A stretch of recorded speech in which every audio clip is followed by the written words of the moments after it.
believe your time is up, Senator. Oh, it is not up to you to tell me when my time is up. I don't appreciate the smirk, sir. You are the Secretary of Defense. Yeah, man, list it out. Did you authorize them to detain or arrest? That is a fundamental issue of democracy. I'm not trying to be a snot here. I'm just trying to get the actual, did you authorize them to do that? All of these orders and what they're sent there to do are public.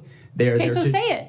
So say it, yes or no. Thank you, Chairman. Mr. Secretary, I said in your hearing, when you had your confirmation hearing, that my biggest concern with you at the helm was the potential use of the military in ways that contradict the Constitution or that taint what I hope we all want, which is an apolitical military. And when I asked you about whether you would accept an order that was actually given to your predecessor, Secretary Esper, Trump's SecDef, to deploy active duty troops against unarmed protesters and to, in Secretary Esper's words, shoot at them, shoot at their legs. You said this was all theoretical. Here we are, a few months later, you've deployed 4,700 troops to Los Angeles and against the wishes of the governor. And my colleague across the aisle was right. It is the first time since 1965 that we have deployed Guard troops without the permission of the governor. In all the instances he laid out, the president had sent in the military to protect protesters, not against the protesters. So you may dismiss it, but I feel like this is a fundamental issue of American democracy. If you love your country and you want an apolitical military, then it should be the last resort, not the first resort in our country to use them. So to get to the non-theoretical, have you authorized the uniformed military to detain or arrest protesters in Los Angeles?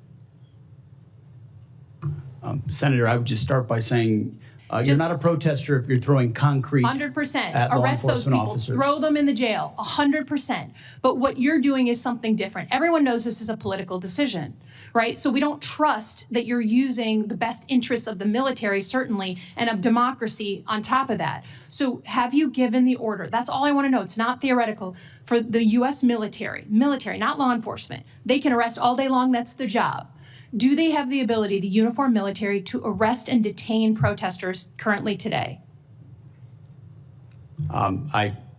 It's a yes or no thing, authority. It's sort of amusing the extent to which the speculation is out there. These troops are given very clear orders. Then what is the order? Then list it out for us. Be a man, list it out. Did you authorize them to detain or arrest? That is a fundamental issue of democracy. I'm not trying to be a snot here. I'm just trying to get the actual, did you authorize them to do that? All of these orders and what they're sent there to do are public.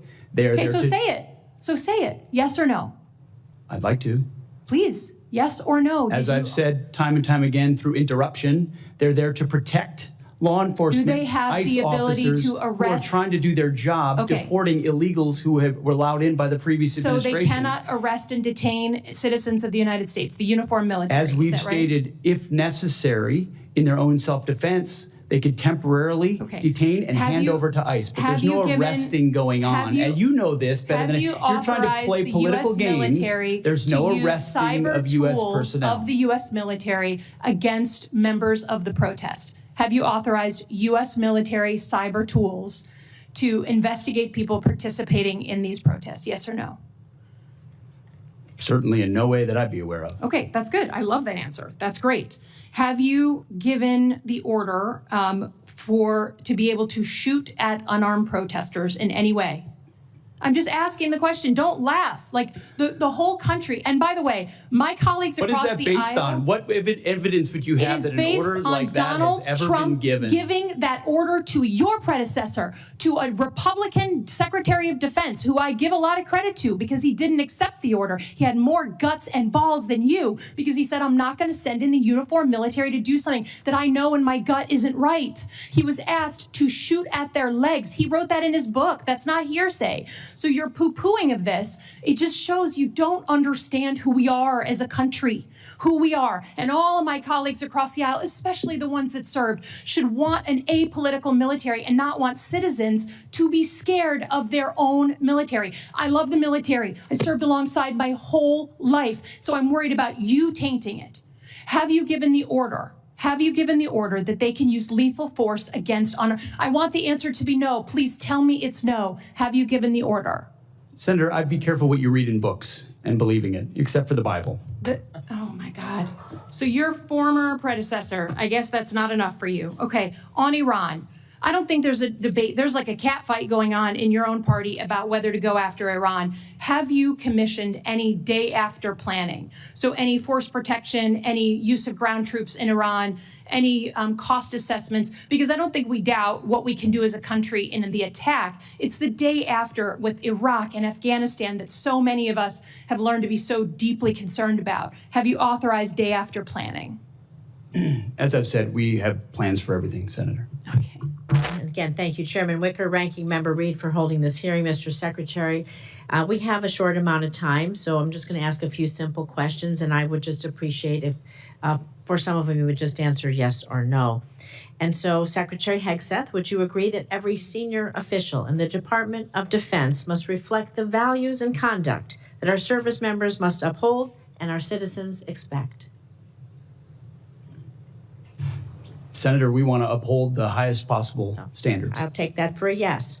So would you also agree then that anti-Semitism and anti-Semitic conspiracy theories have no place in our government or military? Yes or no?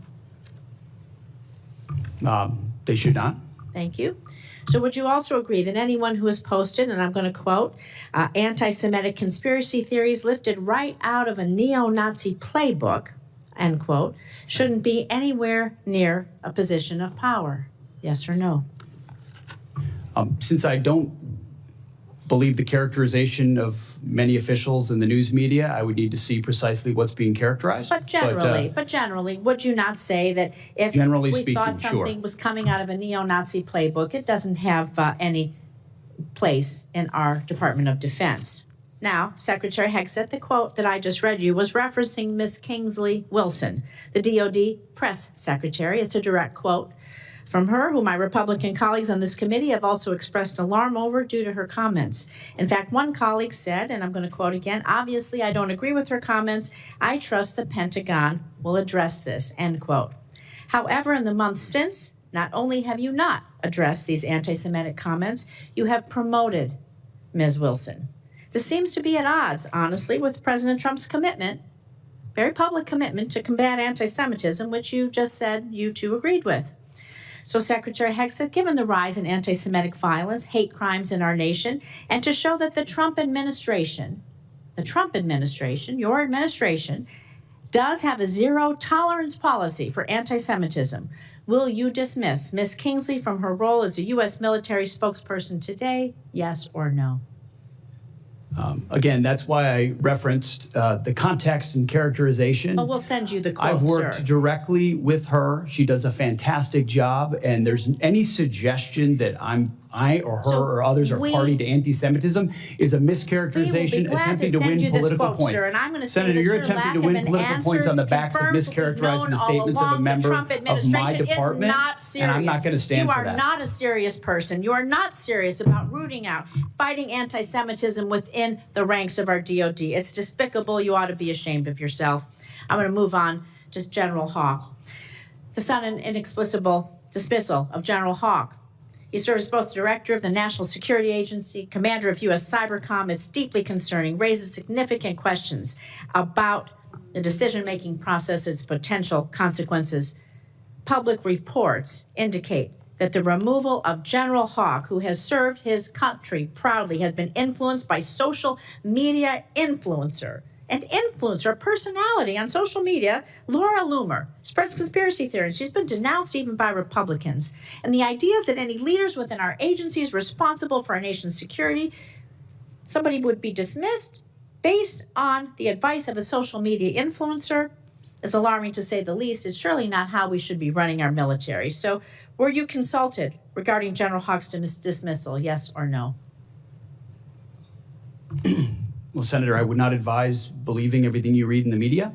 And I'm consulted on every single decision. Okay, I'm the decision maker for the department, and we all serve at the pleasure of the president. And we have the prerogative to make those decisions the best for the country. Did you personally approve Mr. Hawk's dismissal, yes or no? Anyone coming or going Personally at the approve Defense it. Department, especially at that level, would ultimately be a decision made by me, and I stand behind that. Did you personally relieve him? Did Excuse you me? personally relieve him? Yes or Anyone no? at that level You did, who is so that's a relieved yes. would be relieved by the Secretary of Defense. Was there a specific justification for General Hawk's dismissal? Was there a specific justification for General Hawk's dismissal? Ma'am, we all serve at the pleasure of the President, and the President deserves the type of commanders and advisors that he thinks will best equip him to accomplish the mission. Did you discuss General Hawk's dismissal with Laura Loomer prior to his removal? I don't discuss who I talk about anything with, but ultimately this is my decision, and he serves at the pleasure of the President, and that's why he's no longer there. So do you believe it's appropriate for any social media personality to influence personnel decisions in your department, yes or no?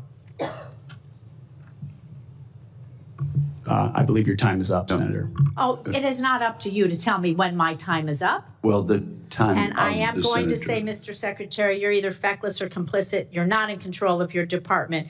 Yours is unserious. It is shocking. You're not combating anti-Semitism within your ranks. It's a dangerous and pivotal time in our nation's history. Thank you, Mr. Chairman. I yield back. And I don't appreciate the smirk, sir. You are the Secretary of Defense.